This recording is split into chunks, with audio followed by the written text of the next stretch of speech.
telah menyempatkan hadir di siang hari yang panas ini, dan terima kasih kepada Bapak Muhammad Rafiq SPD di MPD yang tidak bisa hadir karena ada kegiatan di luar.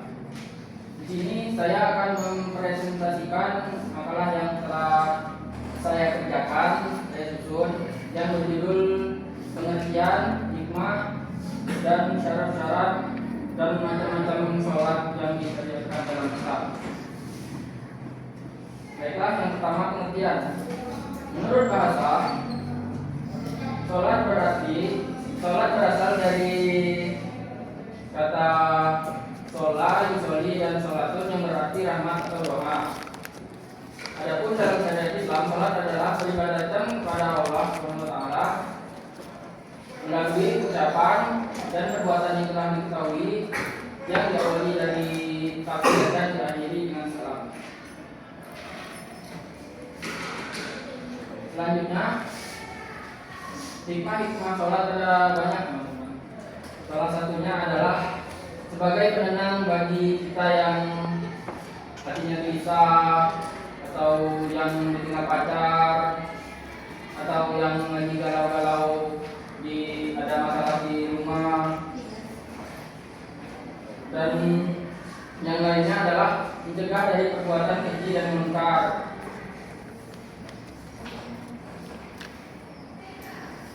Dan selain itu, sholat juga bisa untuk membentuk pribadi yang baik dan berakhlak mulia. Dan sebagai penangkal dari azab neraka. Kan sholat itu adalah pilar agama Islam, ya teman-teman. Jadi jika kita tidak sholat, Islam ya intinya itulah masuk Islam lah. Selanjutnya syarat-syarat sah dalam sholat. Syarat sahnya ini ada banyak. Yang pertama yaitu berwudu. Berwudu ini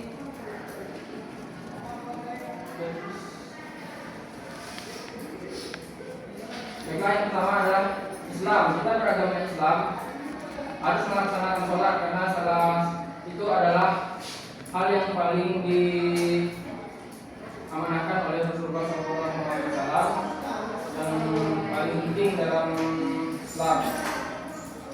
Yang kedua adalah balik dan berakal. Untuk orang-orang yang masih anak-anak di bawah umur 10 tahun itu, yang akalnya masih tentang main seperti itu tidak terlalu diwajibkan, teman-teman. Dan untuk orang-orang yang gila misalnya, atau seperti teman samping, itu tidak diwajibkan. Selanjutnya mengetahui waktu sholat. Contohnya sholat maghrib. Jika sudah waktunya sholat maghrib, maka kita harus sholat maghrib, bukan sholat subuh.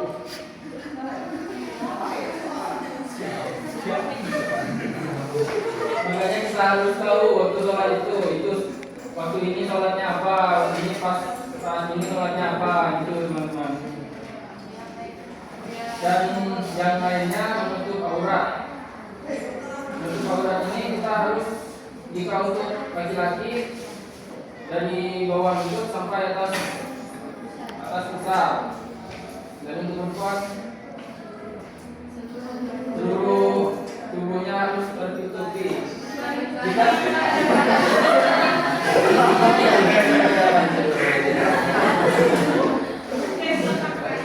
Jika aurat kita terbuka, atau baik itu disengaja ataupun tidak disengaja, harus ditutupi kembali. Jika tidak ditutupi, maka sholat kita akan batal. Selanjutnya adalah menghadap kiblat.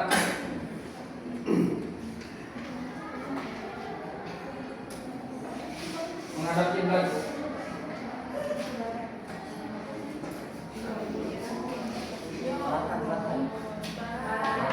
yaitu Ya teman-teman, sholat misalnya sholat kita pas di kapal ya, di kapal laut. Nah, kapalnya yang ada di situ. Dan kita harus lihat dulu di kompas atau di apa, lihat langsung aja matahari jika mataharinya akan mendung. Kalau malam pakai kompas lah, kita kan udah canggih sekarang. Selanjutnya itu tahu dan melakukan tata cara dan rukun sholat secara baik dan benar. Teman-teman harusnya semuanya sudah tahu ya tata cara sholat yang baik dan benar gimana, mulai dari niat sampai akhir salam. Itu. Selanjutnya macam-macam sholat. Dalam Islam, sholat dibagi menjadi dua macam teman-teman. Yang pertama sholat fardu dan sholat sunat. Sholat fardu dibagi lagi menjadi 5, yaitu subuh, zuhur, asar, maghrib dan isya. Sholat subuh berjumlah 2 rakaat. Dimulainya ketika fajar kedua sampai terbitnya matahari.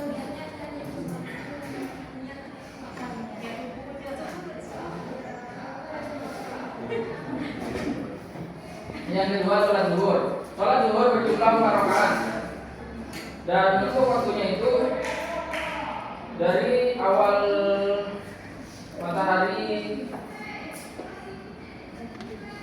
di atas sampai mulai tenggelam sampai arah bayangan suatu benda itu sejajar sama benda tersebut. Dan untuk asar juga berjumlah 4 rakaat. Dimulainya ketika bayangan suatu benda sejajar dengan benda tersebut sampai tenggelamnya matahari. Dan untuk maghrib berjumlah 3 rakaat. Dimulai ketika matahari terbenam sampai mega merah berakhir di langit-langitan. Dan itu dimulai ketika mega merah berakhir sampai masuk pertengahan malam. Selanjutnya sholat sunnah. Sholat sunnah ini ada banyak, dan sholat sunnah juga dibagi menjadi 2, yaitu sholat sunnah ghairu munfarid dan sholat sunnah munfarid. Sholat sunnah ghairu munfarid ini ada 4.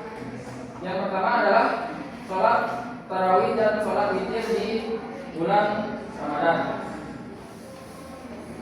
Itu termasuk sholat malam. Yang kedua adalah sholat hari raya, yaitu sholat hari raya Idul Fitri dan sholat hari raya Idul Adha yang dilaksanakan pada tanggal 1 Syawal dan 10 Zulhijjah. Selanjutnya sholat gerhana. Sholat gerhana dilakukan ketika gerhana bulan dan gerhana matahari. Yang terakhir itu ada sholat istisqa yang dilakukan ketika kita sedang musim kemarau dan ingin meminta turunnya hujan kepada Allah Subhanahu wa taala. Minta turun hujan atau minta turun hujan. Dan selanjutnya sholat sunnah munfarid. Sholat sunnah munfarid ini ada macam-macam ya. Yang pertama adalah sholat rawatib. Sholat rawatib adalah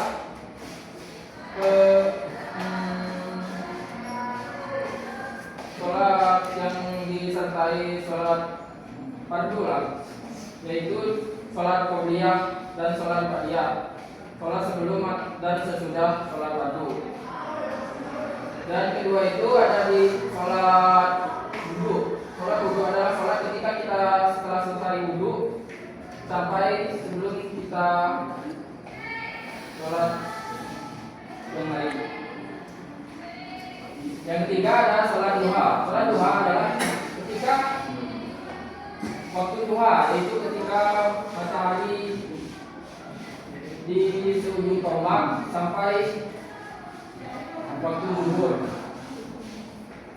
Selanjutnya sholat tahiyatul masjid. Sholat tahiyatul masjid adalah sholat untuk menghormati masjid, dilakukan sebelum kita duduk atau melakukan sholat fardu yang lain di masjid. Selanjutnya sholat tahajud. Sholat tahajud adalah sholat yang dilakukan ketika kita terbangun di tengah malam.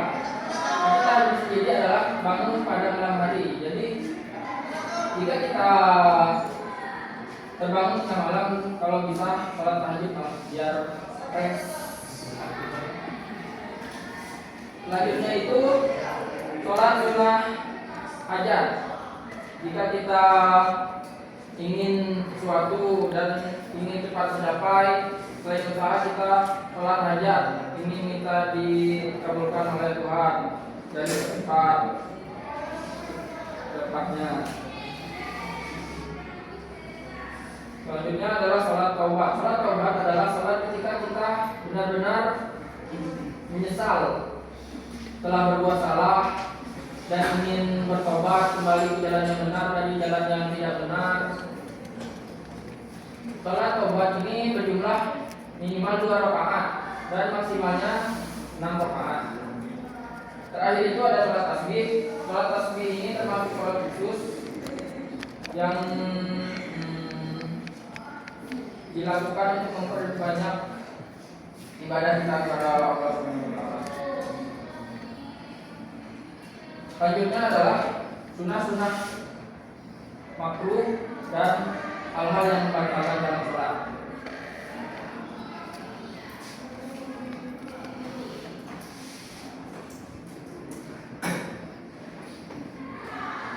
Sunnah-sunnah dalam sholat, contohnya membaca doa qunut ketika kita sholat tarawih dan witir pada bulan Ramadan, dan membaca tahajud, membaca tasyahud awal ketika sholat, atau menoleh ke kanan dan ke kiri pas waktu salam. Hal-hal yang makruh dalam sholat adalah seperti menoleh jika tidak dianjurkan, tidak ada dalam tata cara sholat, atau menggaruk ketika gatal dan berlebihan, itu bisa membuat sholat kita jadi makruh dan sebagainya. Bisa dibaca di makalah yang telah saya kirimkan. Selanjutnya adalah hal-hal yang membatalkan sholat. Hal-hal yang membatalkan sholat ini banyak ya. Contohnya makan dan minum ketika sholat, tertawa terbahak-bahak,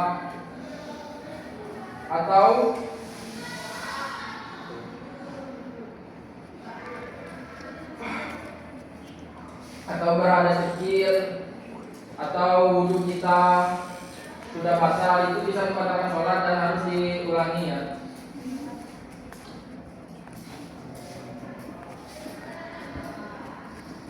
Baik, itu saja yang bisa saya sampaikan. Selanjutnya kita akan masuk sesi tanya jawab. Teman-teman, karena terlalu panas dan biar tidak terlalu tegang, mari kita melakukan SBG-nya. Ayo. Baik, mohon berdiri semuanya.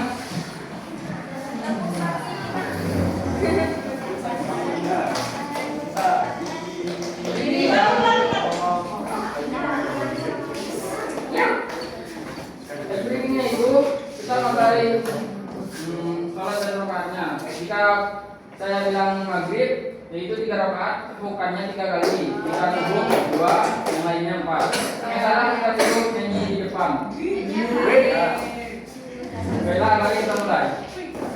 Maghrib, Isya, subuh, maghrib, Isya, zuhur, subuh. Baiklah, karena semuanya bisa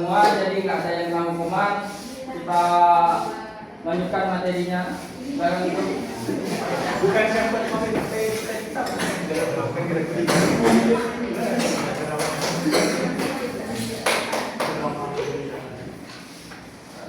Untuk dalil tentang sholat itu terdapat banyak. Salah satunya itu ada di Quran surat An-Nisa ayat 103 yang berarti maka dirikanlah sholat itu sebagai mana biasanya. Sesungguhnya sholat itu adalah kewajiban yang telah ditentukan waktunya atas orang-orang yang beriman. Dan untuk niat sholat itu bermacam-macam, ikut jumlah rakaat dan juga sholatnya. Contohnya subuh. Sholat subuh itu niatnya adalah usolli fardul subhi rakaatan ini adaan lillahi ta'ala. Itu yang simpelnya ya. Dan mungkin ada yang mau maju perwakilan untuk prakteknya. Ya. Anton maju. Anton bacakan niat sholat subuh Anton.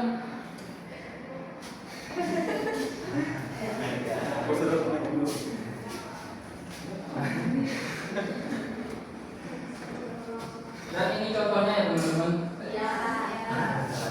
Silakan. Dibuat.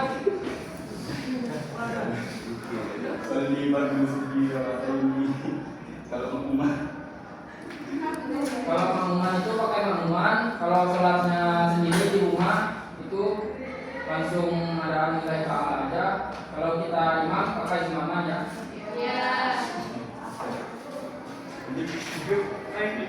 Baik, terima kasih Anton. Dan untuk niat-niat yang lain seperti itu juga maghrib, sholli wa maghrib salah satu nilai ta'ala dan yang lain seterusnya.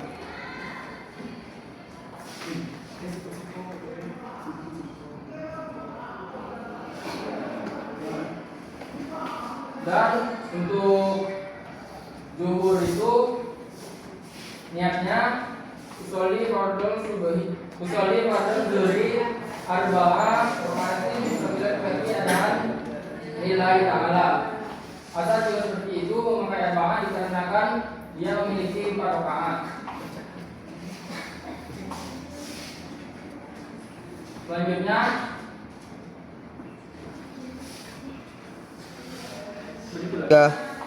baiklah, itu saja presentasi dari saya. Selanjutnya kita akan memasuki sesi tanya jawab. Bagi yang ingin bertanya, silakan mengangkat tangan. Mohon satu-satu ya. Baiklah, yang ingin bertanya silakan mengangkat tangan. Isi. Baiklah, di sini saya ingin bertanya, kan judul Anda tentang sholat ya, syarat-syarat sholat, hal yang membatalkan sholat, hal yang menentukan sholat. Nah, di sini kan salah satu syarat buat sholat itu adalah wudu. Ya. Nah, jadi bagaimana hukumnya jika seseorang melakukan sholat tanpa wudu? Kan tanpa wudu sih, karena dia itu mau sholat, tapi dia lupa akan wudu tadi. Nah,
Baiklah, saya akan menjawab pertanyaan dari Diksi.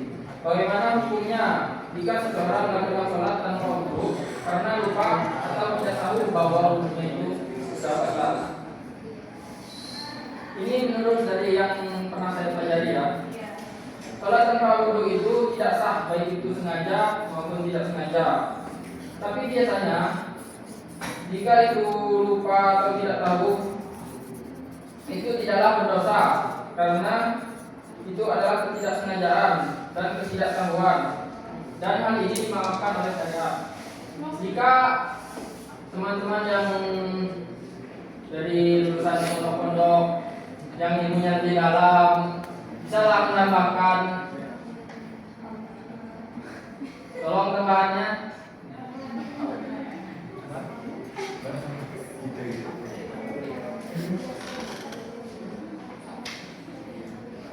Kalau ada tambahan, Jadi kita bahas kalau sholat itu wajib itu amin ketika tahu. itu aja. Baik, terima kasih. Baik, silakan. Ini menambahkan, jadi yang pertama yaitu sholatnya tidak sah karena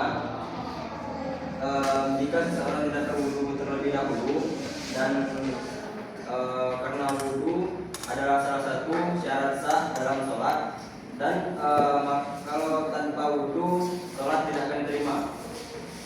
Dalam Islam ada beberapa hal jika seseorang lupa dalam berwudu. Yang pertama, jika seseorang tersebut sadar karena belum berwudu, segera melakukan wudu, dan yang kedua mengulangi sholatnya kembali.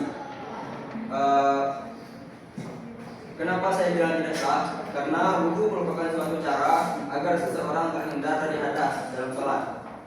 Hadis Rasulullah SAW bersabda, Sesungguhnya Allah Subhanahu wa taala tidak menerima salat seseorang yang berhadas sampai ia berwudu dan suci. Baik, terima kasih. Ada yang lain yang ingin menambahkan? Baik, tidak ada. Selanjutnya pertanyaan dari Anda. Jika seseorang sudah memenuhi syarat sah sholat tetapi tidak khusyuk atau pikirannya kemana-mana, apakah sholatnya diterima? Dari yang saya pelajari, jika sudah memenuhi syarat-syarat sahnya, maka sholatnya sah. Namun jika pikirannya kemana-mana atau tidak khusyuk, itu tingkatan pahala atau kualitas ibadahnya yang berkurang. Jadi pahalanya sedikit juga. Apakah ada tanggapan atau tambahan, teman-teman?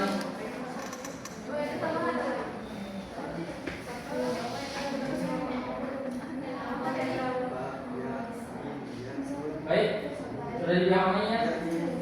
Tambahkannya? Baik, menurut saya, karena misalkan pikiran Anda itu mau ke sebelah, misalkan kalau nggak ada makanan di depan, nantilah sholat dulu, habis itu makan. Mungkin kalau ada makanan kan terus ke bawah, itu maksudnya nggak khusyuk. Jadi kalau menurut saya mending makan dulu baru sholat. Kalau nggak ada makanannya, misalnya kayak gini, ya Allah mau di seberang, jadi bacaan kita itu nggak fokus gitu, nanti takut keliru bacaannya.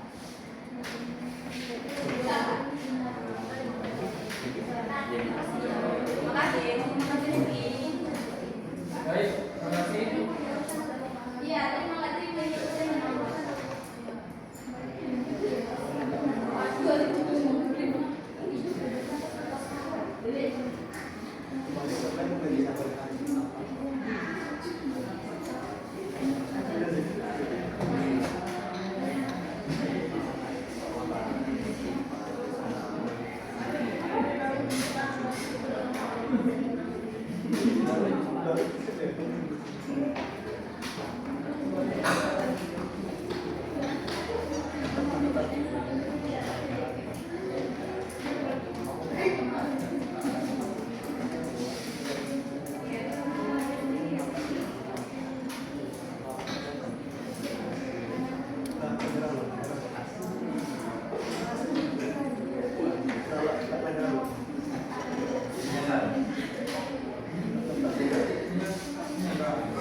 Silakan. Baik. Semuanya perhatikan. Ada sanggahan dari teman kita. Jadi ini menyanggah dari jawaban teman-teman tadi. Kalau menurut saya lebih berpihak kepada pemateri karena yang pertama, jika sholat kita tidak khusyuk, sholatnya tetap sah. Hanya saja pahala yang didapatkan itu berbeda dengan orang yang sholatnya lebih khusyuk. Tidak mungkin jika seseorang melakukan sholat tidak sah karena memikirkan seblak atau makanan apapun itu, harus membatalkan sholatnya terlebih dahulu dengan makanan seblak. Jadi kalau seseorang tidak khusyuk dalam sholat, kalau menurut saya lebih baik lanjutkan sholatnya dan tetap mengikuti jika makmum. Kemudian jika telah selesai sholat baru makan atau melakukan kegiatan yang lainnya. Iya, benar. Selanjutnya saya akan menjawab pertanyaan dari Asisa. Bagaimana hubungan antara syarat sah sholat dan kesempurnaan pelaksanaan ibadah? Berikan contoh jika seseorang melaksanakan sholat tanpa memenuhi salah satu syarat tersebut. Syarat sah sholat adalah hal-hal yang harus dipenuhi sebelum sholat agar ibadah tersebut bisa dianggap sah. Jika salah satu syarat itu tidak terpenuhi, maka sholat itu akan batal dan atau tidak sah. Contohnya menutup aurat. Jika ada laki-laki yang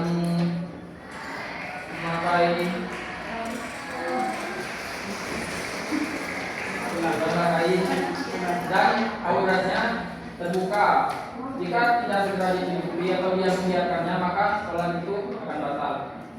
Apakah bisa dipahami? Ada yang mau menambahkan? Nggak ada ya? Baik, kita masuk ke pertanyaan berikutnya. 3 pertanyaan dari yang sebelah. Siapa yang mau nanya? Baik. Izin bertanya. Tadi izin bertanya bagaimana jika kita tidak membawa alat seperti kompas, kemudian HP dan alat-alat lainnya, atau misalnya di jam 12 siang itu mataharinya itu kan di atas kepala. Nah, bagai kita mau sholat, kita tersebut mau sholat, cuma karena kita tidak mengetahui arah kiblat tersebut, apakah kita diperbolehkan jika sholatnya menghadap arah manapun atau hanya mengikuti keyakinan hati kita saja?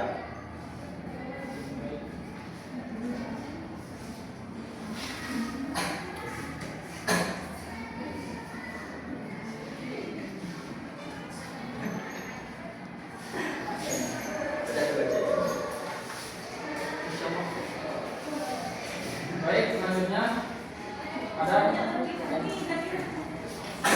Baik, saya ingin bertanya, kalau kita sedang sholat sendiri ataupun sholat di rumah, ketika kita berada di rakaat terakhir, pada waktu itu kita sujud yang pertama, di rakaat terakhir.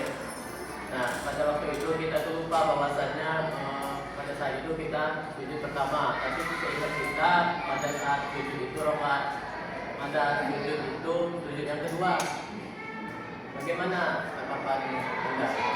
Apakah saat sholatnya kita langsung terakhir? Bisa diulangi?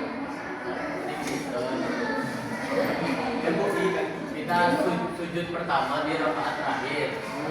Nah, pada saat itu kita lupa kalau sujud itu pertama. tapi sehingga kita sujudnya sujud kedua.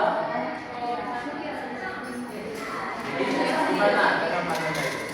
Apakah sholatnya sah atau tidak? Dan menjelaskan bagaimana itu?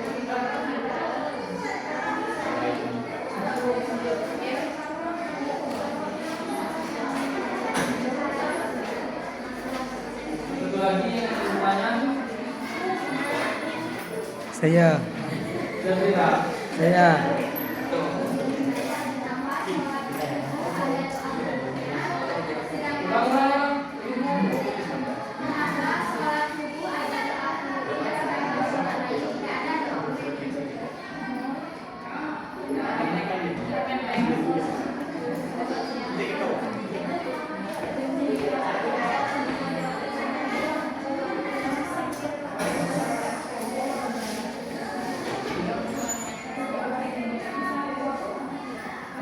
Baik, izin saya ingin mengisyaratkan jawabannya dulu.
sholat seperti kompas atau yang lainnya.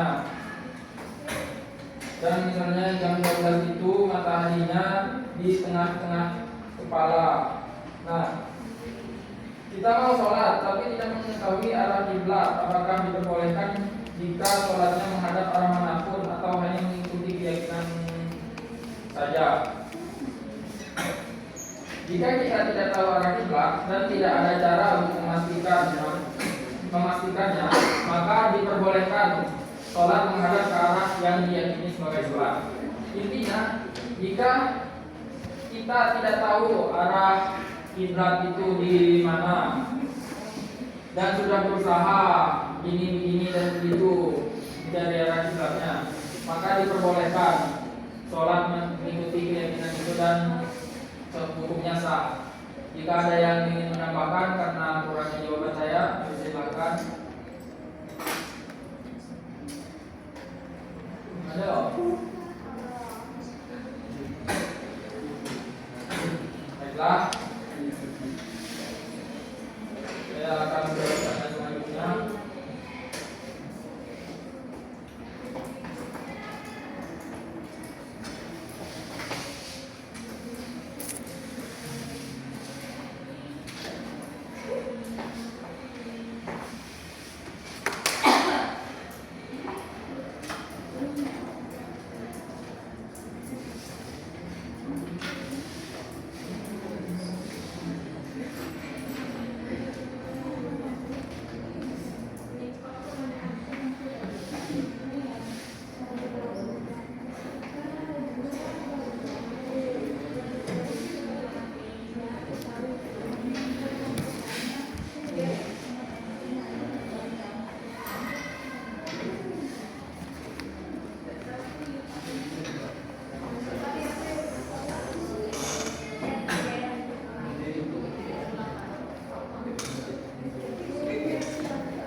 Kenapa sholat subuh ada kunutnya sementara sholat yang lain tidak ada?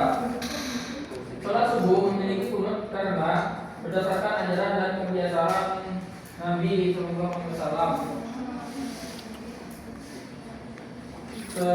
Dalam sebagian riwayat yang telah disebutkan di hadis. Sementara sholat-sholat yang lain tidak memiliki kunut dikarenakan Nabi hanya melakukannya pada saat-saat tertentu saja. Itu saja yang saya tahu. Jika ada yang menambahkan, mohon tambahannya.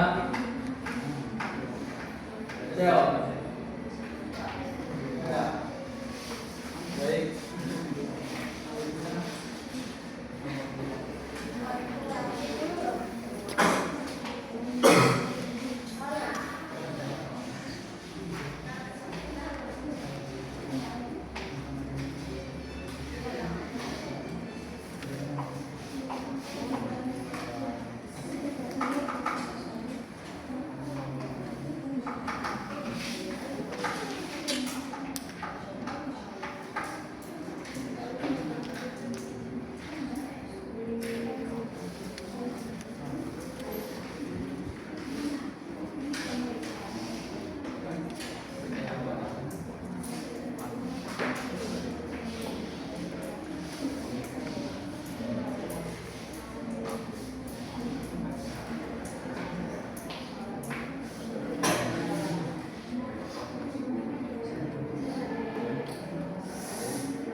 bagaimana jika sholat sendiri pada saat sujud pertama di rakaat terakhir?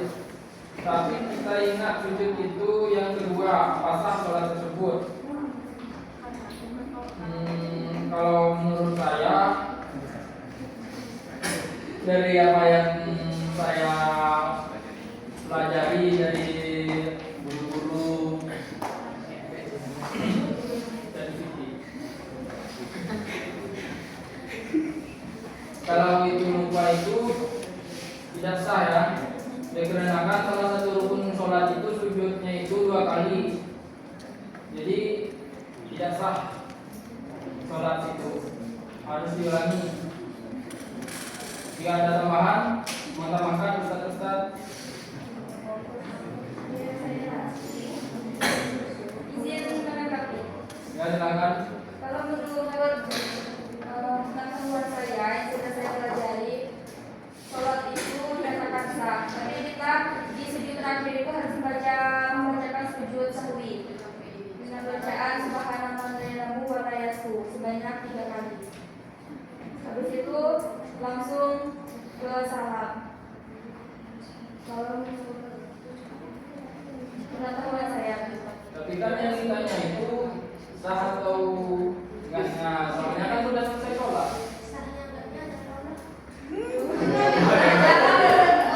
Pertanyaan tadi kan waktu sholat kan? Nah, waktu sholat ada merasa itu di sujud terakhir, gitu kan? Sujud pertama di rakaat terakhir. Kita itu ragu di sujud keberapa. Yang kita ingat itu di sujud kedua. Ya, itu berarti ragu. Kalau Ada.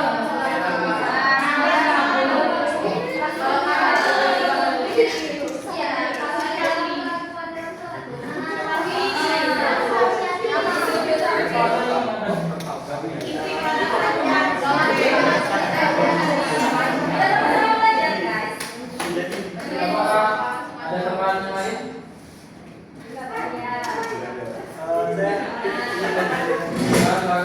Sosok belajar ya kan. Nah, di sini masalah sahnya atau tidak itu hanya Allah yang tahu kan, kita tahu kan. Nah, itu.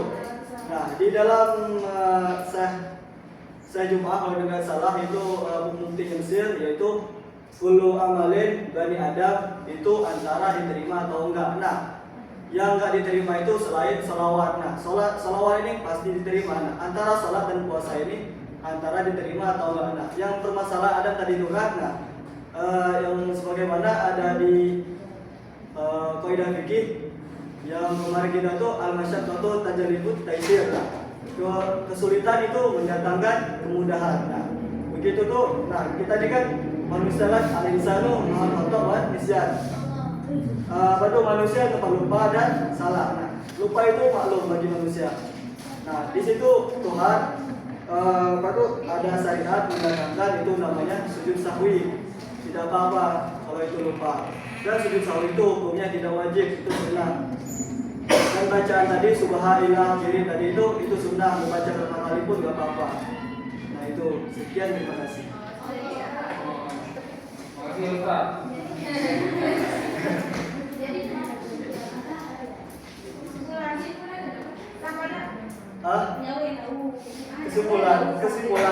Kesimpulannya ya laksanakan sholat tadi.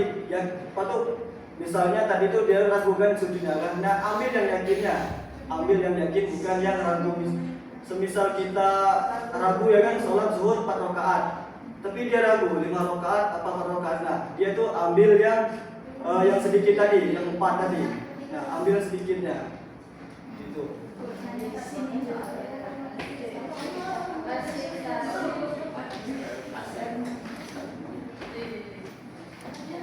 Baik. Terima kasih. Karena waktunya sudah habis, itu saja yang bisa saya sampaikan. Terima kasih atas tanggapan, pertanyaan, dan tambahan-tambahan yang telah diberikan teman-teman. Saya undur diri. Assalamualaikum warahmatullahi wabarakatuh. Assalamualaikum warahmatullahi wabarakatuh. Sebelum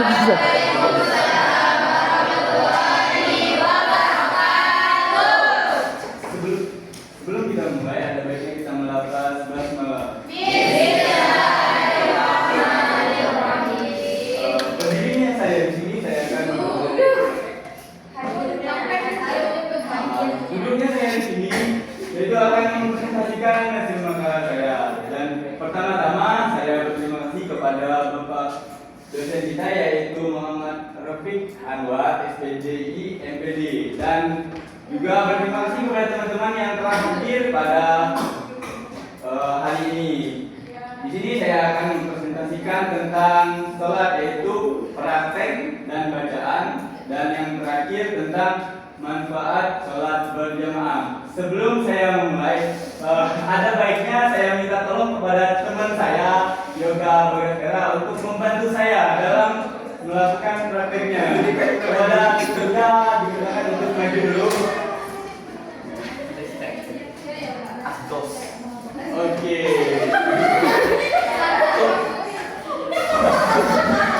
Teman-teman jangan tertawa dulu, nanti teman saya gabung. Jadi praktek dan bacaannya. Yang pertama-tama, ada baiknya kita meniatkan. Niat itu boleh diucapkan secara langsung dan boleh juga di dalam hati. Oke. Praktekkan. Yang pertama, sholat apa ini? Kira-kira teman-teman?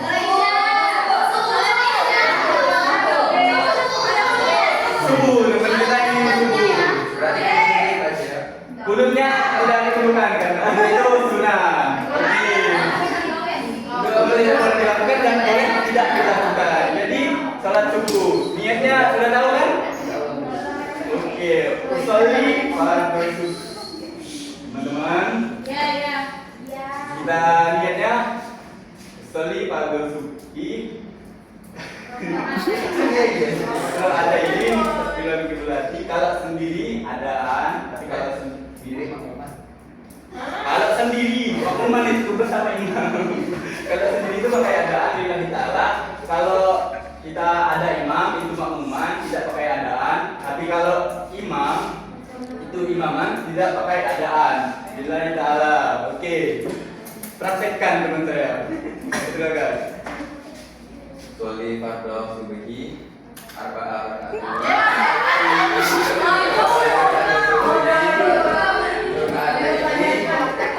Adaan lillahi ta'ala. Adalah pengumuman imaman kita alam. Lalu takbiran Allah. Nah, nanti dulu tangannya.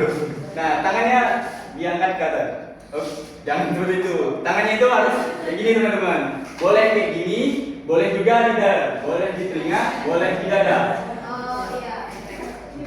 Nah, lanjut langsung. Allahu Akbar. Setelah itu membaca iftitah. Iftitah itu juga sunnah. Boleh kita langsung ke Al-Fatihah, boleh juga membaca iftitah. Lanjut, bacakan iftitah. Allahu Akbar dulu. Oke. Anggap saja sudah selesai teman-teman. Semuanya kan mungkin di sini ada yang tidak tahu iftitah, bisa angkat tangan kita praktekkan di sini. Apa mau dites satu-satu? Oke, kita silakan kepada teman kita Riki untuk berdiri membacakan iftitah. Nanti kita tes satu-satu.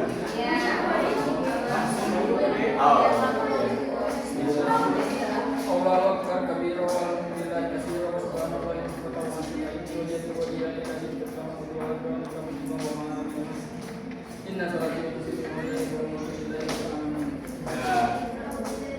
kita pilih yang cewek satu saja. Risi disilakan. Itu saja teman-teman, tidak semuanya. Dimohonkan untuk berdiri.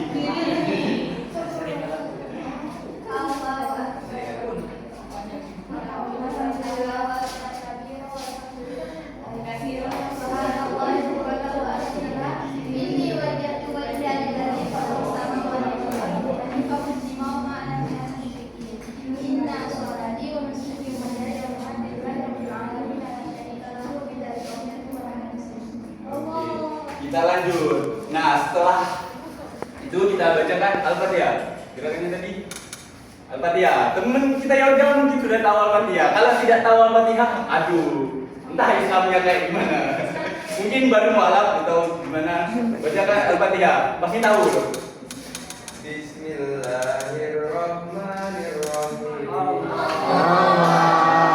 Alhamdulillahirabbil alamin. Arrahmanirrahim. Maliki yaumiddin. Iyyaka na'budu wa iyyaka nasta'in. Ihdinas siratal mustaqim. Siratal ladzina an'amta 'alaihim ghairil maghdubi 'alaihim waladdallin.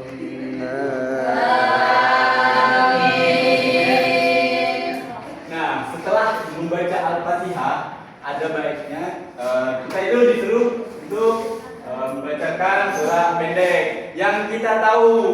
Kalau tidak tahu, dimohonkan ada baiknya kita yang tahu-tahu saja. Kalau surah panjang kan nanti surahnya pas sholat, aduh lupa, jadi baca surat ulang. Jadi surat apa ya?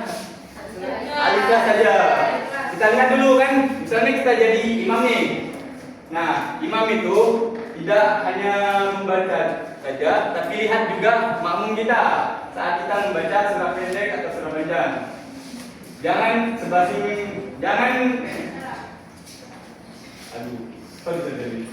saat membaca surah pendek, kita lihat makmum kita tahu atau enggak yang kita baca. Sebelum sholatnya, jangan sholatnya. Sorry. Mungkin saya salah. Ya, terima kasih ya Mas. Sebelum sholatnya, kita lihat gitu. Rapatkan kan, ada imam ini mengatakan rapatkan safnya. Itu sambil melihat makmumnya. Kira-kira tahu nggak yang di belakang kita? Kalau kita mau surat yang tidak banyak orang tahu, tapi kalau surat Al-Ikhlas mungkin banyak orang tahu. Selanjutnya kita ke ruku. Tapi sebelum ruku, setelah membaca surah pendek, dikasih jeda dulu sebentar. Setelah dikasih jeda, baru langsung ke ruku. Allahu Akbar. Nah, di ruku ini kita juga harus melihat. Tata cara ini yang kita lihat, ada yang benar, ada juga yang salah. Nah, yang benar itu luruskan punggung dan kepala. Dan kalau yang salah itu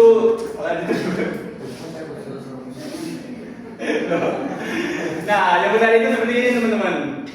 Antara punggung dan kepala itu harus rata. Dan lihat juga tangannya. Tangan itu telapak tangan itu ditaruh di lutut. Jangan taruh di bawah lutut ataupun di atas lutut. Lebih bagus itu di lutut. Dan bacaannya juga Subhanallah. Dibaca sebanyak 3 kali. Oh iya. Nah, bacaannya itu seperti itu ya teman-teman. Subhana rabbiyal azim wa bihamdihi. Setelah itu, nah, tangannya juga harus menekuk lututnya. Supaya apa? Ada fungsinya teman-teman. Darah dari lutut itu mengalir sampai ke punggung. Capeknya kita bergerak seharian itu bisa diatasi dengan kita sujud. Itu adalah manfaat yang tidak banyak orang ketahui, namun manfaatnya itu sangat besar. Lanjut langsung ke berdiri. Katakan sami Allah liman hamidah. Anda tidak ya kau mengatakan bacaannya Rabbana alhamdulillah. Tes kan teman-teman. Rabbana lakal hamd. Oke, kita coba kepada Ananda Rifki. berdiri dulu. Sujud. Setelah itu dari rukuk dulu. Langsung berdiri. Mana kata-katanya? Pakai. Sami Allahu liman hamidah, Rabbana lakal hamdu. Oke. Jadi gimana saya? Selanjutnya langsung ke sini loh. Sorry sebenarnya tidak bawa tidak. Rencananya mau bawa sajadah, namun lupa. Oke, lanjut ke sujud. Langsung duduk saja. Ya.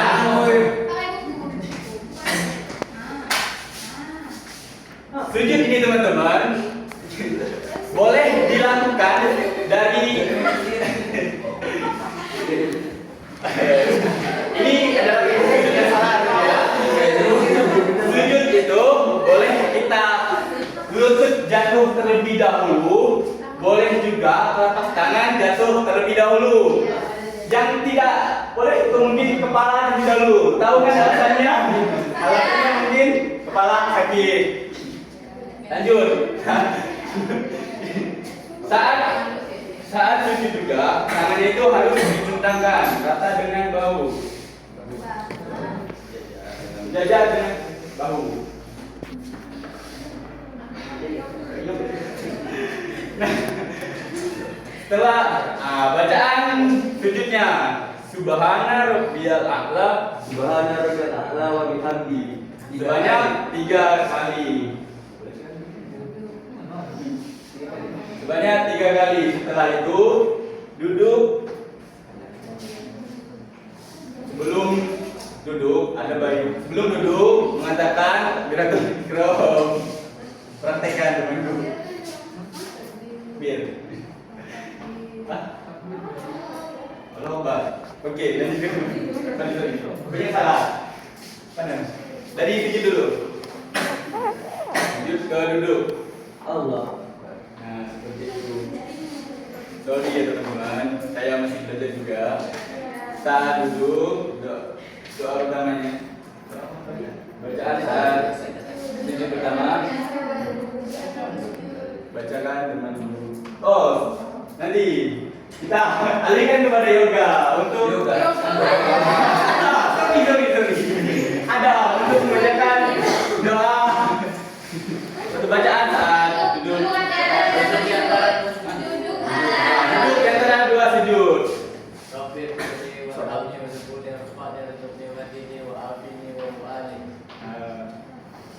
Doanya itu cepat banget. Kalau sholat ada baiknya pelan saja. Jangan kayak dikejar-kejar setan ini kan. Ada baiknya bagi tahu seimbang menghayati pelan saja. Lanjut yoga. Setelah itu sujud lagi seperti tadi. Langsung sama bacaannya kayak tadi. Habis itu duduk. Balik lagi ke duduk. Takbir. Tampil.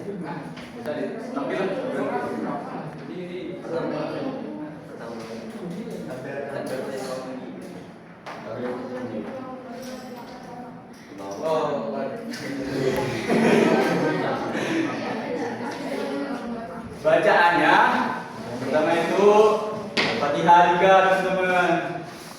Al-Fatihah juga. Masa langsung kan? Bismillahirrahmanirrahim. Alhamdulillahirabbil alamin. Arrahmanirrahim. Maliki yaumiddin. Iyyaka na'budu wa iyyaka nasta'in. Ihdinas siratal mustaqim. Siratal ladzina an'amta 'alaihim ghairil maghdubi 'alaihim waladdallin.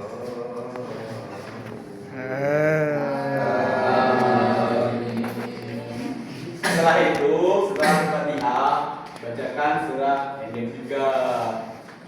Setelah surah pendek, seperti tadi juga ada jeda sebentar, baru ruku lagi.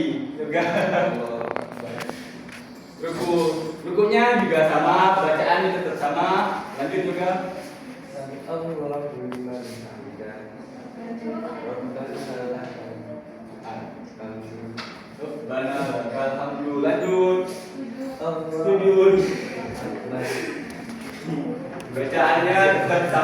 seperti pertama subhana ya lebih nanti sebanyak 3 kali.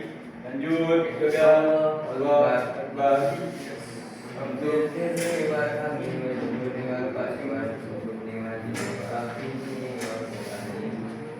lanjut pukul lagi Allah sujud lagi sujud lagi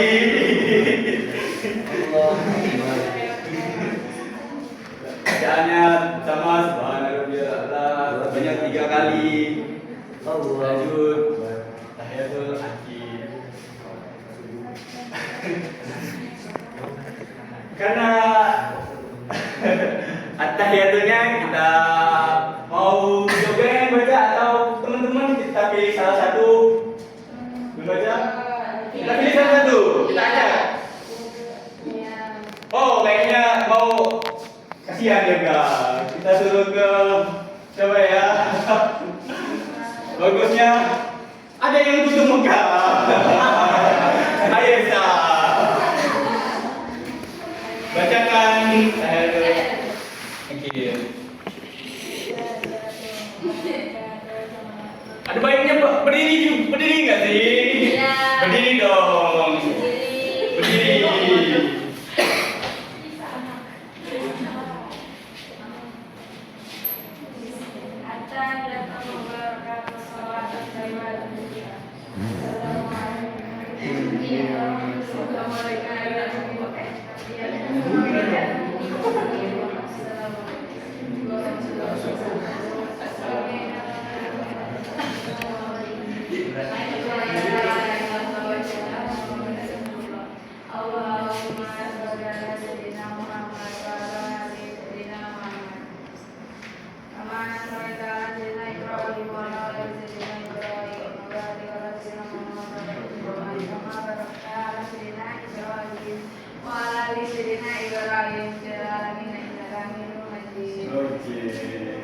Terima kasih untuk Pak Yesa.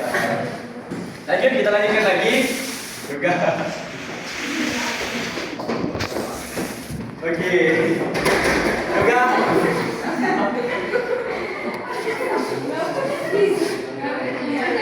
Oke, kembali lagi teman-teman. Tadi mohon kan untuk yoga, mohon maaf yoga, kita bacakan tahiyat akhir. Salam besar yoga.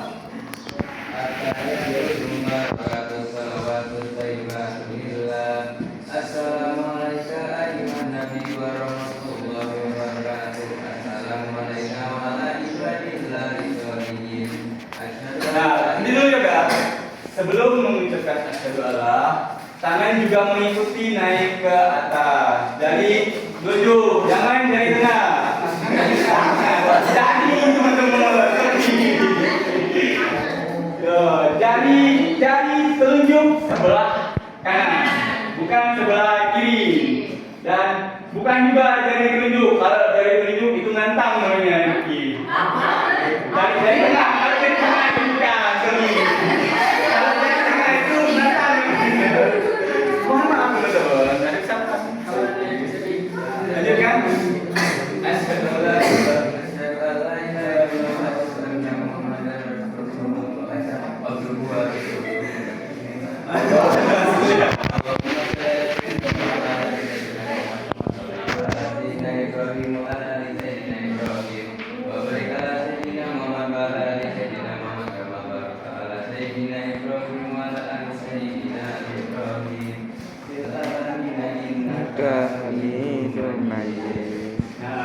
setelah selesai membaca, mengucapkan salam dari sebelah kanan.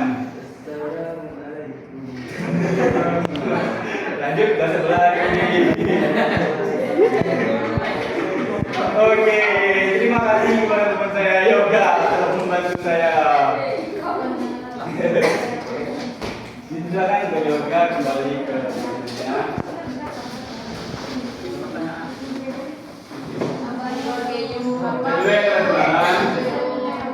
Nah, dari praktek sama bacaan tadi, bacaan wajib dalam sholat itu ada 5. Yang pertama, takbiratul ihram, Allahu Akbar. Yang kedua, Al-Fatihah.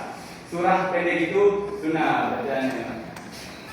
Yang ketiga itu tahiyat akhir. Yang keempat itu yang keempat itu salawat kepada Nabi. Allahumma sholli ala sayyidina Muhammad. Sayyidina Muhammad. Hanya itu saja. Dan itu tambahan teman-teman sunnahnya. Dan yang terakhir itu mengucapkan salam dari sebelah kanan lalu sebelah kiri. Lanjut materi yang kedua, manfaat sholat berjamaah. Sholat berjamaah itu sangat baik bagi kesehatan mental dan juga pahalanya. Yang pertama-tama kita mulai dari kesehatan mental dulu. Saya misalkan nih, teman saya Rifki galau habis putus pacaran. Dia itu pusing di rumah, mau sholat sendiri tapi gak ada yang dengerin, mau curhat ke pacarnya gak ada itu. Jadi kalau kita sholat berjamaah itu kan ada orang duduk di samping kita, mau cerita, misalnya Rifki sholat di sampingnya ada Dirian. Rifki itu curhat kepada Dirian itu setelah selesai sholat, bukan pada saat sholatnya ya teman-teman. Kalau saat sholatnya batal sholatnya, kalau curhat pada saat sholat. Dan masalahnya juga dimohonkan kalau curhat itu yang baik-baik saja. Oke, lanjut. Bagi kesehatan saat sholat. Oke, apa lagi ya? Kalau boleh teman-teman. Oh, ada es briefing nanti dulu kayaknya. Kita es briefing dulu. Ini apa ya es briefingnya? Oh.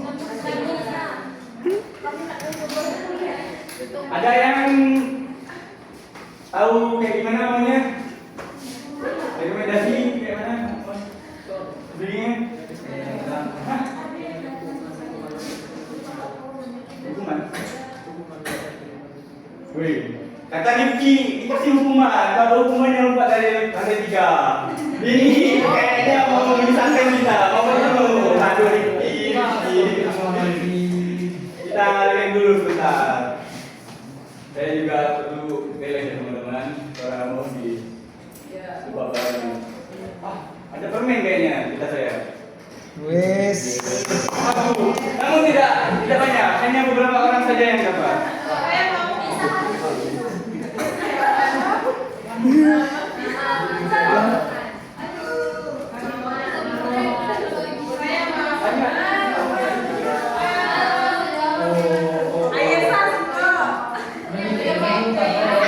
Ini cuma sedikit ya teman-teman.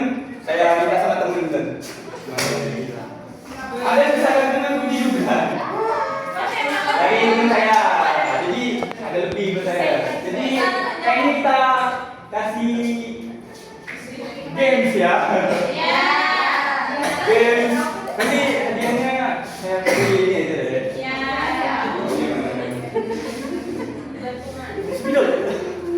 Kayaknya MTK bagus nih teman-teman.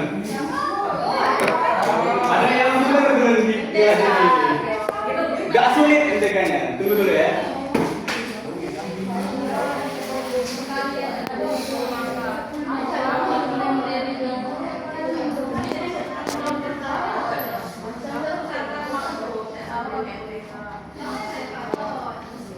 Go. Hadirin berikut. Apa ada rekomendasi game kayak mana? Jadi kan? Jadi.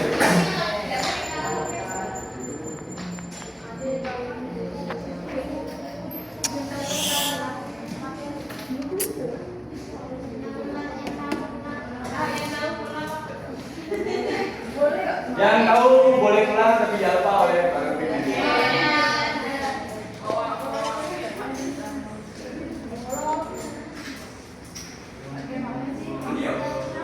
Betul.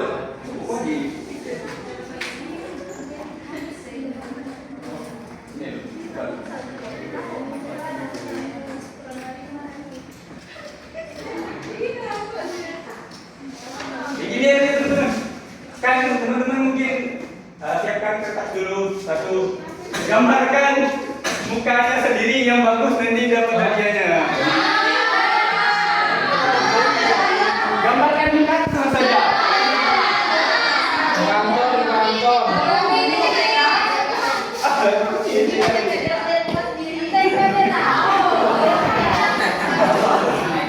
Saya tidak jaga, namun gak sulit sih. Lebih siapa yang paling cepat menjawabnya? Saya pakai kalkulator karena tidak pintar mendekat. Oke. Jaganya. Coba teman-teman siapkan kertas untuk menghitungnya. Oke, orang dapat ini pakai otak. Yang cepat menjawab itu yang mendapatkan hadiahnya. Angkat tangan.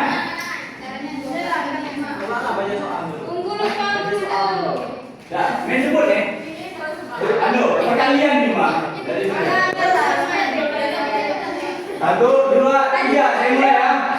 7, 5 dikali 42.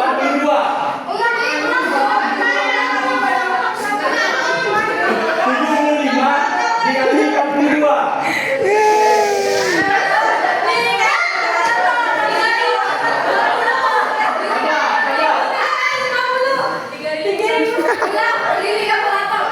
Ulang. Ada yang pakai kalkulator. Tidak boleh pakai kalkulator. Yang pakai kalkulator berdiri. Angkat tangan yang lebih kuat. 85 dikali 23. 85 dikali 23. Ayo. Angkat tangannya, yang lebih kuat. Oke, 10.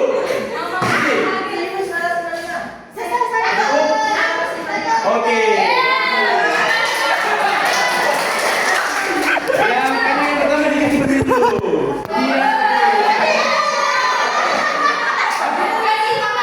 Bukan dulu. Oke.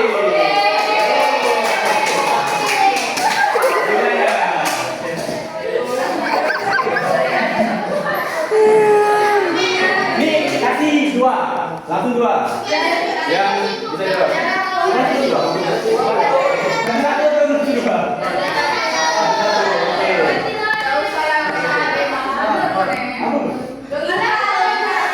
Logika ya? Yang bisa menjawab yang logika ini. Monyet, buyut, kura-kura, naik pohon kelapa. Siapa yang pertama kali berpisah? Nih.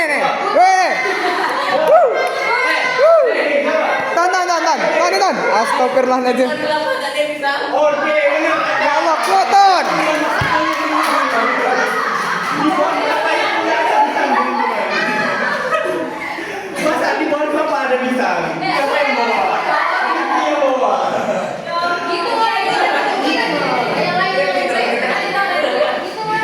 Lain ya? Gimana ya? Sabar.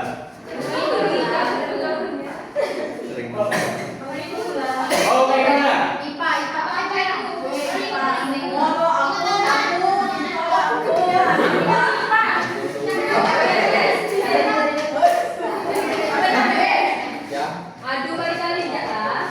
Sekali. Oke nih, sekali.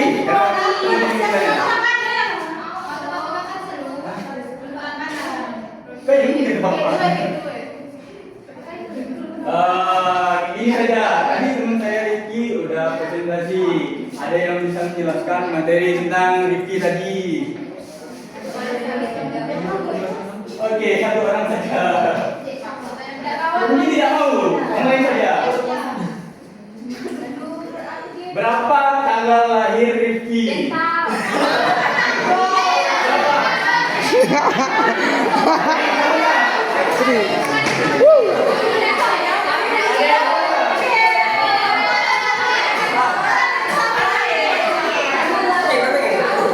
Agustus.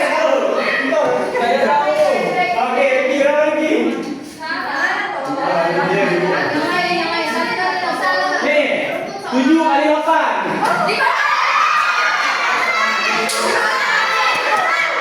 Ini dulu.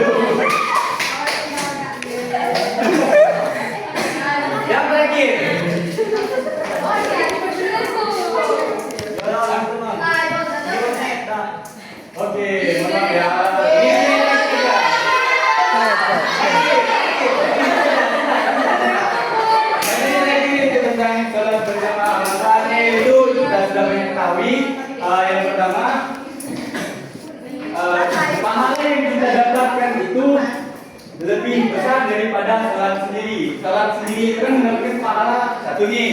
Nah, kalau sholat berjamaah berapa lebih? 27 kali lebih besar daripada sholat sendiri. Yang kedua, saya dengar ceramah ini ya. Satu langkah kita menuju masjid untuk sholat berjamaah, langkah kanan itu menambah satu pahala.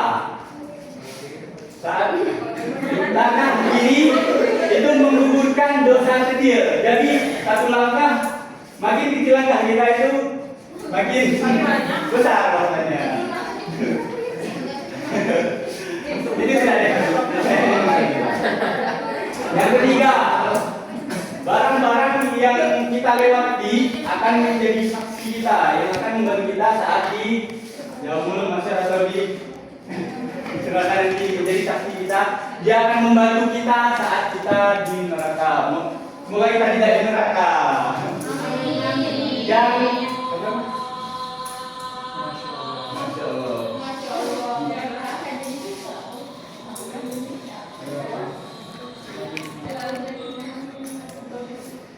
yang keempat, baju yang kita gunakan, celana yang kita gunakan, sandal yang kita gunakan, kalau terkena debu atau air hujan, maka baju celana itu akan membantu kita supaya tidak terkena api neraka. Dan mungkin itu saja presentasi dari saya. Mohon maaf apabila ada salah kata. Saya mohon ampun kepada Allah, kepada teman-teman. Ini saya belajar. Saya itu bukan orang yang ahli agama. Sebaiknya kita buka sesi tanya jawab. Mohonkan kepada teman-teman yang ingin bertanya, angkat tangan. Kasih dulu.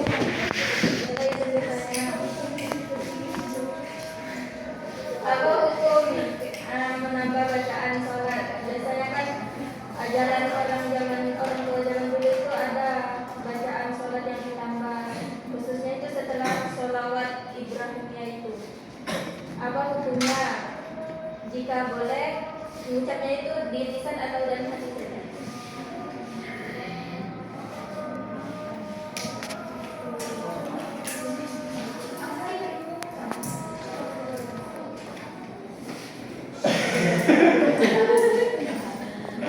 Salam dulu ya. Wayuda. Baiklah, perkenalkan nama saya Wayuda Saputra dengan yang belum saudara. Di sini saya akan memberikan pertanyaan kepada Anton tentang materi yang sudah Anda jelaskan. Yang pertama tadi praktek dan yang kedua itu keutamaan sholat berjamaah. Di sini saya mempunyai dua pertanyaan, di mana yang pertama ini problem teori, di mana ada sebagian atau segelintir ulama yang menyatakan ketika kita sholat berjamaah mengenai Al-Fatihah itu sudah ditanggung oleh imam. Kan tapi ada juga sebagian pendapat ulama yang menyatakan itu tidak ditanggung oleh imam, kan tapi kita harus mengucapkan secara sendiri atau tanggung jawab sendiri. Menurut perspektif Anda, bagaimana Anda menjelaskan apakah kita harus membaca Al-Fatihah atau cukup imam saja yang membaca Al-Fatihah? Kan sudah ditanggung imam. Bagaimana Anda bisa menjelaskan hal tersebut? Jika ada, coba Anda berikan dalil yang menjelaskan hal tersebut juga. Selain itu, yang kedua, contoh praktek. Contoh ketika kita sholat Allah Akbar kan, pas ketika kita ruku kita iktidal Allah liman hamidah, kita begini aja kan ya. Nah, apakah itu sah kalau kita? Nah, coba Anda jelaskan ya. Itu saja tanya.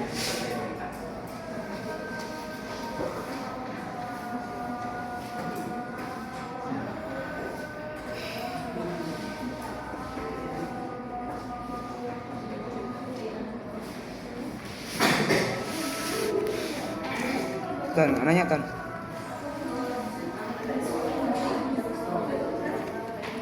Tan.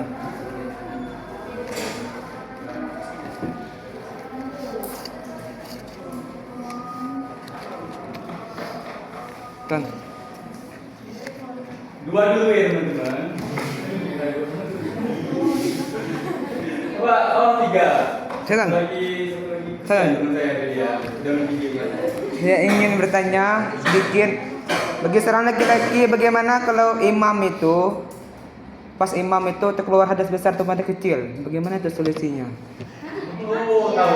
Saat sholat imam Kena mungkin tuh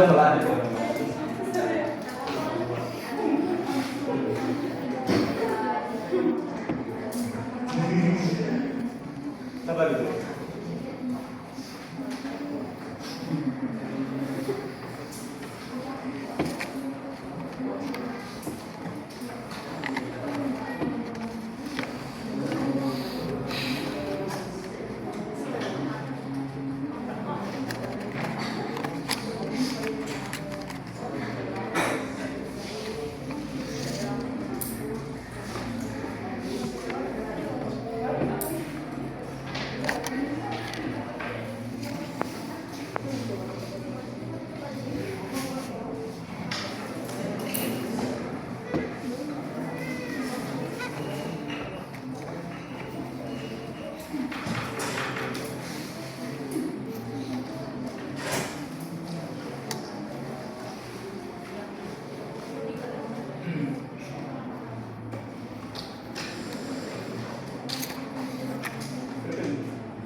Dua pertanyaan lagi boleh juga. Lama dulu. Baik, itu caranya.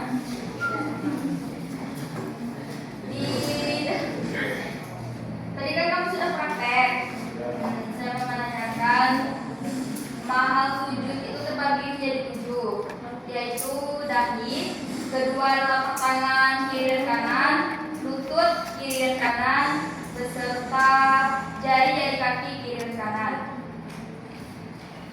Bagaimana kalau misalnya di perempuan biasanya di masjid berhenti mau sholat, ibu-ibu biasanya selesai wudhu, kerudungnya itu dipakaikan lagi, habis itu baru menggunakan kena. Kembali lagi kepada mahal sujud yang terbagi 7 tadi. Jikalau pas sujud kerudungnya itu menutupi dahi, apakah itu dinyatakan sah sholatnya? Tolong jelaskan. Ya udah. Kalau sampai tengah sujud toh, tiba-tiba ada angin besar. Nah, udah toh aurat nggak terbuka, batal apa enggak?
langsung menambah doa setelah kemudiannya. Dan cara pengucapannya itu bisa diperbolehkan cara pengucapannya itu apakah dalam hati atau secara langsung.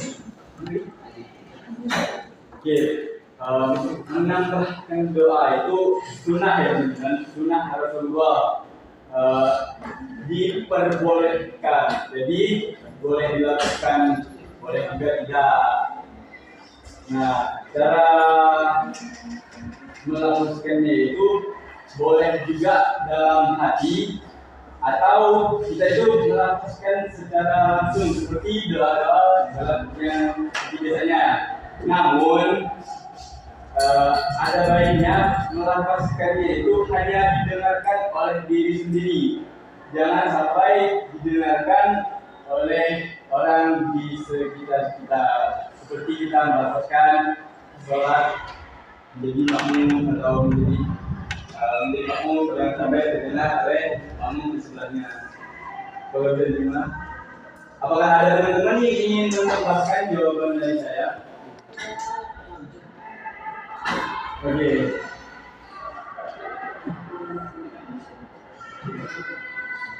Pertanyaan dari Delian. Bagaimana jika saat seseorang mengimami sholat, imam itu hadas besar atau hadas kecil? Apakah sholatnya itu dilanjutkan atau tetap? Apakah imam itu tetap menjadi imam atau imam itu berhenti sholat?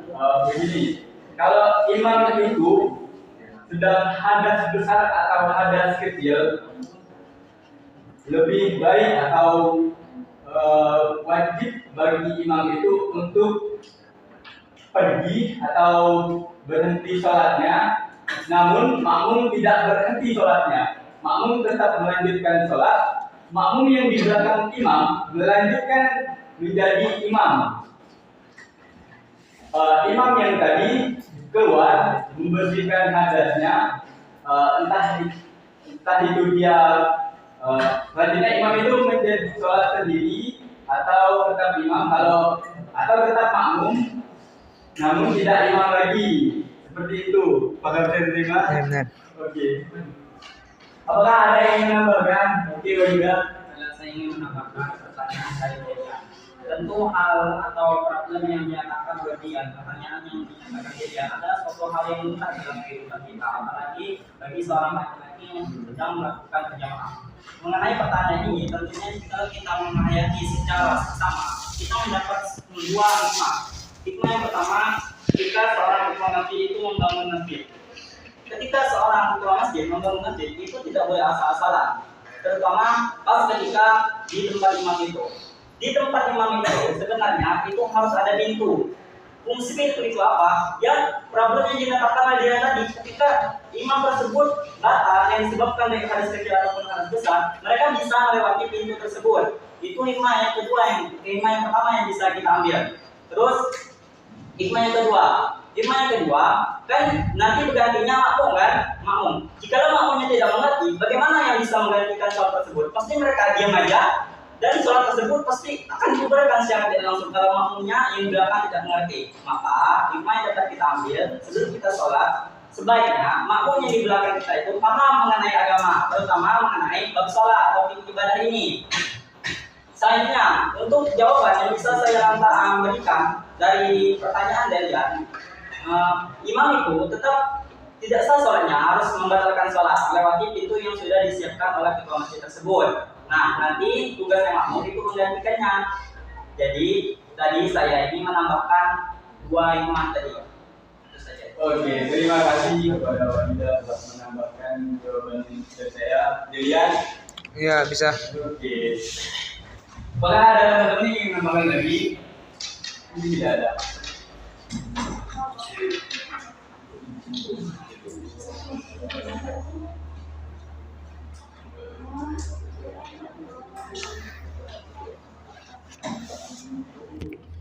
Pertanyaan dari Reva, jika seseorang sedang sholat, dia itu saking musuhnya menghayati bacaannya, yaitu menangis.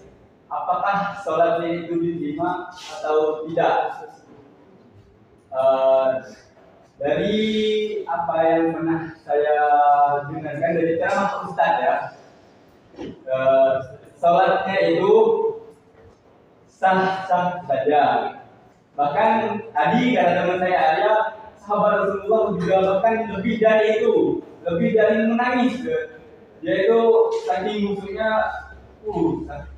Tapi sholatnya itu tetap diterima. Namun di pahalanya itu diterima atau tidaknya hanya Allah saja. Kita itu manusia, mengerjakan dan diterima atau tidaknya itu hanya Allah yang tahu. Kita mengerjakannya saja pokoknya. Oke. Apakah bisa dimengerti atau ada yang menambahkan lagi? Oke, bisa. Baiklah, saya akan menambahkan jawaban dari pertanyaan Eva. Tentu hal tersebut tidak bisa dikatakan suatu hal yang membatalkan sholat, karena mengenai paragraf ini tentunya ada dua sebab atau beberapa sebab. Sebab yang pertama, karena seseorang tersebut terlalu memahami bacaan sholat yang dia baca. Yang kedua, seseorang tersebut memahami ilmu tauhid, karena sebelum kita melakukan ibadah kita ini sebenarnya kita memperdalam juga mengenai ilmu tauhid. Nah, biasanya ini terjadi pada orang yang paham tauhid dan memahami bacaan, arti bacaan itu, dan terutama mereka menghayati terhadap bacaan yang mereka baca ketika mereka melaksanakan sholat. Nah, jadi saya rasa hal seperti ini tidak bisa dikatakan membatalkan sholat, kecuali atau ada pengecualiannya. Dia nangis itu bukan karena mengagungkan keesaan Allah atau menghayati terhadap bacaan yang dia baca ketika sholat, melainkan dia menangis itu seperti hal-hal yang di luar yang saya katakan tadi, seperti mengingat pada pacarnya atau hal-hal yang bermaksiat ataupun dia ketawa, itu bisa membatalkan sholat. Nah, kalau untuk hal ini tidak bisa dikatakan membatalkan sholat, malah ini adalah suatu rasa penambahan atau rasa hina kita kepada Allah. Karena dengan adanya hal tersebut, kita menyadari bahwa kita ini bukan suatu hamba yang sempurna. Kita ini adalah hamba yang diciptakan Allah untuk beribadah kepada Allah. Bagaimana ada yang berbunyi, sesungguhnya manusia dan jin itu kan diciptakan untuk beribadah kepada Allah. Nah, itu ada suatu dalil yang bisa saya gunakan untuk menyatakan bahwa seorang yang menangis ketika sholat itu tidak bisa membatalkan sholat. Oke, itu saja. Oke. Apakah ada yang menambahkan lagi?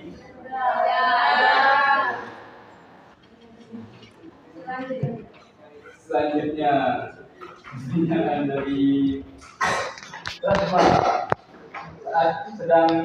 saat cewek ya biasanya ya. Misalnya ibu-ibu sedang sholat, dahinya itu tertutup oleh jilbabnya. Sholatnya itu sah atau tidaknya? Saat sujud itu kan ada tipenya. Yang pertama itu kita itu tidak itu harus menempel di sajadah atau di lantai saat kita sedang sholat. Yang kedua, telapak tangan juga menempel. Namun apabila jilbabnya itu ditutupi, apakah sah sholatnya?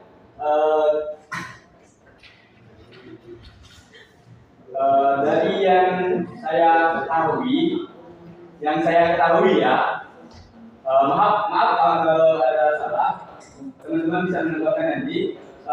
Sholatnya itu sah kalau dia tidak sengaja atau dia itu tidak tahu kalau jidatnya itu tertutupi. Namun sholatnya itu kemungkinan tidak sah apabila dia itu secara sengaja, karena di rukun sujud itu kening itu harus menempel. Tapi kita kembali lagi, sholat itu saat rukuknya menempel atau tidaknya tertutup jilbab sah atau tidaknya itu Allah yang menerima. Kembali lagi ya teman-teman. Apakah ada yang ingin menambahkan lagi? Oke, kepada adik. Mengenai yang tadi jilbab itu menurut kita itu jelas tidak sah. Saya mengenal konteks. Karena dan itu harus menempel di tempat kita sujud. Jika itu apa ya? Sedangkan yang sesuatu yang kita bawa sholat itu misalnya jilbab cowok itu biasanya serban kan, misal serban yang kalau jatuh yang kecil itu harus dijatuhin juga semuanya itu ke lantai supaya sesuatu yang kita bawa sholat itu enggak menghalangi kita sujud itu loh. Kecuali dia udah benar-benar jatuh itu kan nggak ikut lagi di badan kita, jadi nggak apa-apa itu nggak membatalkan. Tapi kalau jilbab itu harus dikena kulitnya itu. Kan sudah pakai mukena kan kalau pakai jilbab sedikit. Bagaimana jika orang yang memakai niqab? Kalau niqab itu kan bisa dengan masker. Nggak apa-apa kan begininya. Yang ini aja ditutup. Tapi biasanya di mahal itu dipakai. Asalkan itu yang tidak kena. Nanti kalau misalnya niqab itu kalau kita kajian itu ya, yang cadar itu kan dia kan panjang. Nah, dianjurkan dibuka karena takutnya atas sudut itu yang cadarnya ini nutupin cerminnya itu. Kecuali misalnya kenapa ini kan wajib yang diwajib itu kan kenapa itu kaki lutut sana ini kan. Kalau kenapa harus dibuka ini yang kita itu kecuali dengan yang itu nggak apa-apa. Iya. Apakah ada lagi yang menambahkan?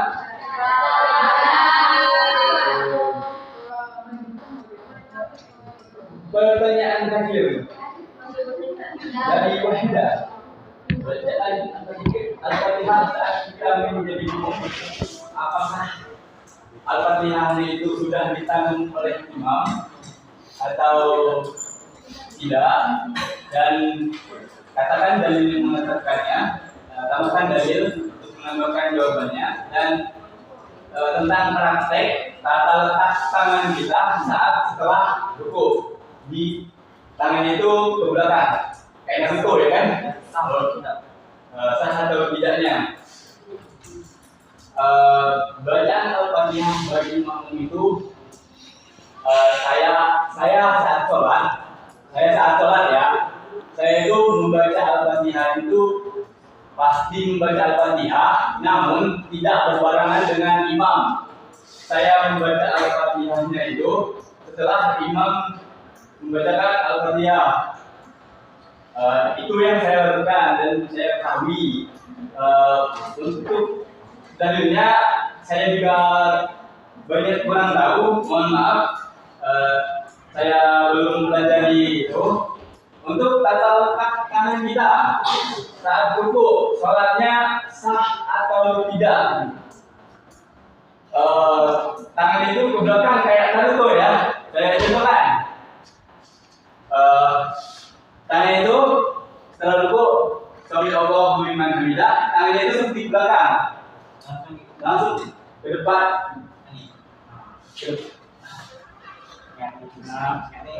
Ke depan, sama lagi. Itu menambah gerakan ya, betul sih. Oke, saat sholat itu, sholat yang lebih baik itu kita sudah ada tuntunannya. Ada baiknya jangan menambah gerakan saat sholat. Sholat itu gerakannya sudah diaturkan, sudah dituliskan atau sudah disebutkan oleh Rasulullah. Sholat itu gerakannya habis ruku itu mengangkat ke telinga, lalu ke samping sini, samping paha. Kalau menambah gerakannya itu tergantung disengaja atau tidak sengaja, sah atau tidaknya sholatnya sih sepengetahuan saya, sholatnya itu sah-sah saja, namun pahala yang kita dapatkan itu bisa berkurang. Pahala itu bisa berkurang, tetapi sholatnya itu kita tetap lanjutkan. Dan sekian saja, itu mungkin yang bisa saya pernah ada yang menambahkan. Oke, Ya. Izin menambahkan ya teman-teman.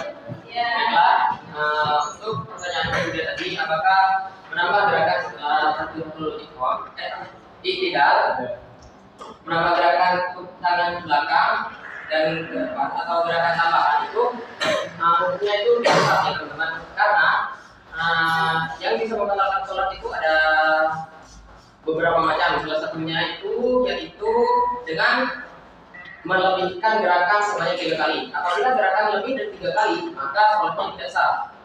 Gerakannya itu bisa seperti ini. 1, misalnya Sami Allahu liman hamidah. Seharusnya kan diam.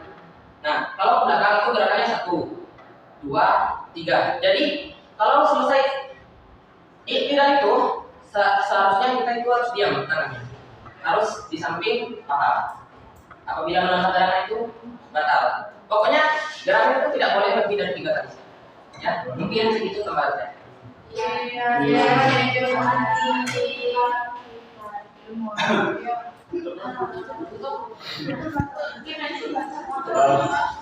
Apakah ada yang mau lagi? Baiklah, terima kasih kepada teman-teman yang sudah mendengarkan. Mohon maaf nih, jawabannya atau presentasi yang saya lakukan tadi, saya berikan tadi banyak salahnya. Saya mohon maaf. Apakah dimaafkan? Sedih sekali. Mohon maaf apabila ada salah kata juga. Saya berterima kasih kepada Yoga teman saya karena telah membantu saya saat presentasi. Untuk terakhirnya saya akhiri wabillahi taufiq wal hidayah. Wassalamualaikum warahmatullahi wabarakatuh. Waalaikumsalam.